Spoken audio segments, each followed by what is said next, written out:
To begin this morning, the funeral of Pope Francis. Our Seth Doane reports from Rome. In death, as in life, Francis cast aside formality. He wanted a simple funeral for a common man. But he was a pope, and simple is hard to do in the shadow of St. Peter's Basilica. Royals, presidents, and cardinals in a sea of red joined hundreds of thousands of the faithful at the Pope's funeral mass Saturday. The service underlined both history and continuity. Francis was the 266th Pope of this 2,000-year-old institution. In this singular office, Francis still stood out.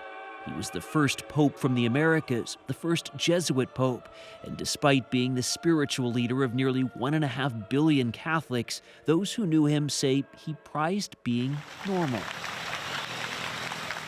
His plain wooden coffin was driven through Rome, winding its way past the Colosseum as thousands bid farewell, including American Sonia Sweeney and her family.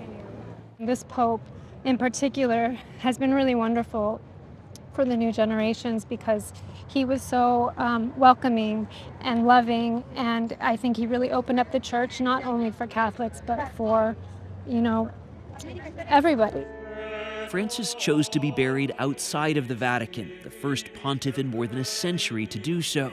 At the Basilica of St. Mary Major, his tombstone will be marked just Franciscus. No mention of that title, Pope, an eternal message of humility. You can never fully be prepared for the loss of something like this.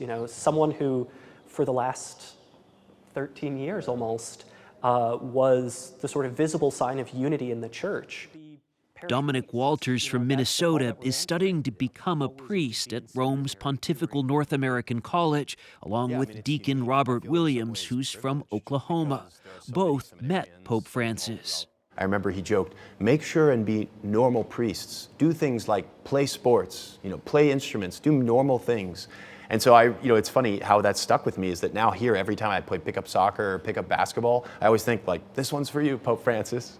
So he was just a man of normalcy, and he wanted us to imitate that. He told CBS News' Norah O'Donnell in a rare interview with an American broadcast network that he wanted to leave a legacy that is not about himself. Do you like when you are called the people's pope? El Papa de la gente. The Pope of the people? I've always been a pastor. You are a pastor for the people, not for yourself. A pastor has to be for the people.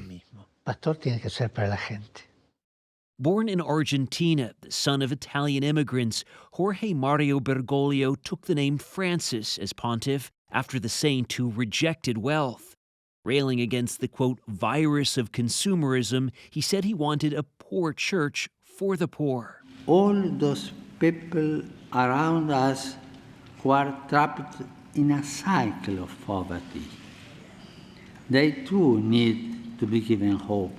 In his 2015 address to Congress, a first for any pope, he expressed his concern about inequality, a theme throughout his papacy. The fight against poverty and hunger must be fought constantly. And in a powerful gesture and break with a pre-Easter tradition, the Pope would wash the feet of non-Christians, including Muslim and Hindu refugees, as well as women prisoners. He definitely made the Pope a more approachable, accessible figure, but also more of a celebrity in the modern mold. Francis Rocca covered this pope mostly as a reporter for the Wall Street Journal. The pontiff traveled in simple cars and traded the lavish apostolic palace for a room at a Vatican guest house. People called him the People's Pope, but that reminds us of the People's Princess, Princess Diana. Obviously very different figures, and yet in some ways they were relatable. Francis became a true modern celebrity that people identified with. They felt they knew him personally. Did that change the church itself in any way? Is it tone over teaching? People felt they understood what he was saying based on a soundbite, and that drove more rigorous people in the church. It drove them crazy because they would say, no, that was taken out of context, that was just a soundbite. Si una persona es gay, For instance, he made a provocative statement on his first international trip, saying, "Who am I to judge?" in reference to gay priests. The Pope understood communications very well, and he was very much in control of the message. He didn't change the catechism on contraception or on homosexuality, but he changed the people's perceptions of how important those teachings were, and certainly a lot of people concluded that it was a matter of private conscience. But his liberal leanings heightened division in the church. Whether he will be seen as very pivotal in terms of doctrine of the church, whether he was the first in a liberalizing trend or was an anomaly, history will have to tell.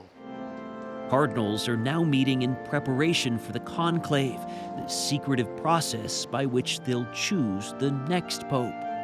Are you watching closely, wondering what's happening in these meetings of cardinals?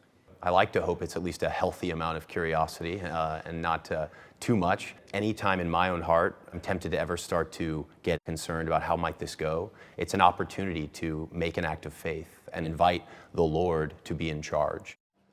At the Pontifical North American College, seminarians Robert Williams and Dominique Walters told us it's a, quote, beautiful testament to the Church that there's so much interest in its historic traditions, notably the conclave and the film that dramatized it.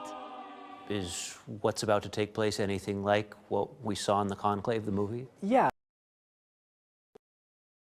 See the church as being really shaped by the politics of the day. The movie has certainly gotten a lot of people interested in a papal election, but I think the truth is somehow much simpler and also so much more complex, because the church isn't just a human institution.